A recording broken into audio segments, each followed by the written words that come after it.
আমি মোহাম্মদ সোহাগ।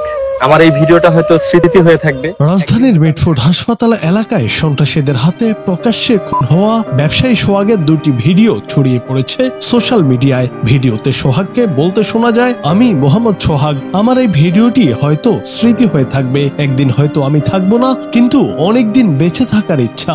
আমার দুটো সন্তান হয়েছে, তাদের অনেক ভালো কিছু বানাবো, তাদের মানুষের মতো মানুষ বানাবো, এটাই আমার ইচ্ছে। আমি মোহাম্মদ সোহাগ। আমার এই ভিডিওটা হয়তো স্মৃতি হয়ে থাকবে। একদিন হয়তো আমি থাকবো না করে, কিন্তু অনেকদিন বেঁচে থাকার খুব ইচ্ছা আমার। ভিডিও শেয়ার দিয়ে সামাজিক যোগাযোগ মাধ্যমে অনেকেই আবেগপ্রবণ হয়ে লিখেছেন, সোহাগের শেষ ভিডিওটা আসলেই স্মৃতি হয়ে থাকলো। আরেকটি ভিডিওতে তাকে বলতে শোনা যায়, তোরা শুধু শুধু আমাকে পাথর মেরে শেষ করে দিলি, আমি কি করেছিলাম, আমার সন্তানরা এতিম হয়ে গেল। শুধু শুধু পাথর মেরে আমাকে শেষ করে দিলি, আমি কি করেছিলাম, আমার বাচ্চাগুলো এতিম হয়ে গেল।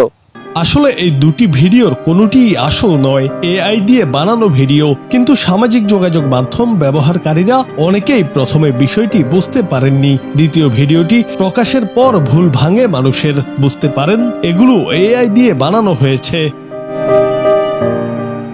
গত বুধবার Mitford sir Salimullah medical college হাসপাতালের সামনে ব্যস্ত সড়কে প্রকাশ্যে সোহাগকে হত্যা করা হয়। পরিবার জানিয়েছে, দোকান দখল ও চাঁদার জন্যই এই নির্মম হত্যাকাণ্ড ঘটানো হয়েছে।